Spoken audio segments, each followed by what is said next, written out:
Welcome back to The Deep Dive, your ultimate shortcut to being well-informed.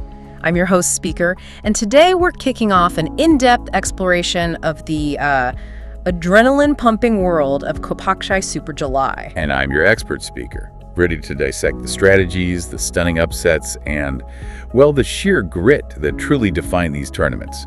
We're talking about the Men's and Women's West Development Cups. Right, the third tier of competition. Exactly, the third tier within COPACCHAI's multi-level club system, crucial for teams from developing nations. That's right. COPACCHAI, the Confederation of Pacific and Caribbean Club Associations for Homegrown Innovation. It's all about nurturing talent, elevating these clubs. These development cups are a vital proving ground. A stepping stone, really, for teams aiming higher. Think of it like scouting future stars, breakthrough teams before they hit the big leagues. Precisely. And our mission today is to give you the key insights from your sources. We've got the plays, the stats, the unforgettable moments from these intense tournaments all ready to unpack. So settle in, maybe grab your virtual commentator's headset because we're going pitch side. Let's review the group stages and knockouts, starting with the Men's West Development Cup. Okay, let's dive into the men's groups. Right away, some teams really stood out, didn't they? Oh, definitely. Powerhouses emerged early. In Group A, Lanakila Mahauhi from Kekualu, just dominant, swept all 3 games, 9 points, perfect record. 6 goals scored, plus 4 goal difference. Flawless. And then Group B, Julga 6 from Kirulia, the reigning champs. They basically matched that, right? They did. Also 9 points, also 6 goals scored, but an even better goal difference, plus 5. Wow. So they really laid down a marker from the start, saying we're here to defend this. Exactly. Clear front runners. But the real story, I think, was the scramble for second place in both groups. Oh, yeah, that's where the proper drama was. Edge of your seat stuff. Absolutely. Take Group A again. Lanakila Mahauhi. Chaos. Wins, losses, it was tight. FC Josquam from Black Cherry Island, they lost their last game but still squeezed through. Yeah, it all came down to goal difference. Marmaduke J Unit beat them 2-0, but they needed a 3-goal win. So close. So Josquam went through with -1 GD, but importantly, 4 goals scored. Marmaduke and GLFC also had 3 points, but fewer goals scored was the tiebreaker. Josquam's attacks saved them. Incredible margins. And Group B was similar. Lots of draws. Very similar dynamic. Lots of draws meant South Lake High from Prince Elephant Island qualified with just 1 win. Just 1 win gets you through. That single win against Pry FC plus enough goals scored overall gave them 4 points. It was enough to pip Gila FC and Pry FC, who finished on 2 and 1 point respectively. Shows every single goal counts. No kidding. So the knockouts.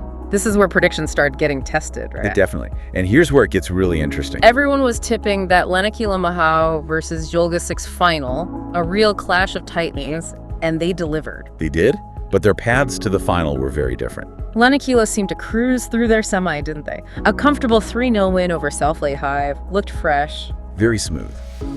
But Julga 6, anything but smooth. They faced FC Josquam. The team that scraped through Group A. That's them. Yeah. And Josquam set up, well, incredibly defensively. A real low block, very disciplined. Made it tough for Julga 6. Extremely tough. Forced them into extra time. A real battle of attrition. And the winning goal. Yeah. Came super late in extra time.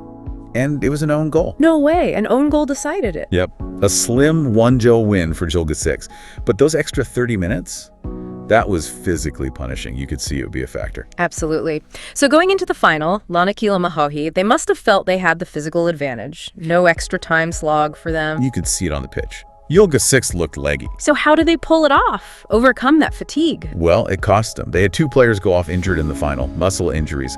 Clear sign of that physical toll. 2 players out. That's huge in a final. It is. But this is where their depth really showed. Their bench stepped up massively. The substitutes made the difference. The only goal of the final, the championship-winning goal, was scored by a Julga 6 substitute. 1-0, final whistle. Incredible. What a story for that player.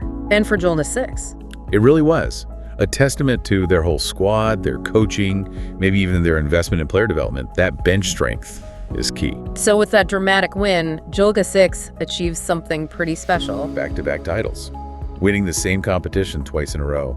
Very impressive. So what's next for them? This win means more than just the trophy, right? Oh, much more. It propels them into the qualifying stage for the 2026 Challenge Cup. That's a big step up in competition within COPACCHAI. A chance to test themselves against tougher opposition. Exactly. And if they don't make it through qualifying there, they'll drop back into the Development Cup next year. With a chance to go for an unprecedented third straight title. Precisely. So a huge moment for the club's future trajectory. Okay, let's switch focus. Shifting gears to the Women's West Development Challenge Cup. Did we see similar levels of drama there? Absolutely. Group A had some really intriguing twists. Memphis FC from Black Cherry Island, led by that young star Ray Signa, they looked strong early on. They did. So strong, in fact. They'd already qualified for the knockouts before their last group game. They could even afford to lose it. Which they did, right. Lost to Maxton Hucks from Jayalopa. They did. And that loss, it turned out to be a bit of foreshadowing, perhaps. Maxton Hucks didn't just win. They took top spot. They snatched top spot. Both finished level on points eventually, but Maxton Hucks topped the group on goals, scored 6 versus Memphis's 5.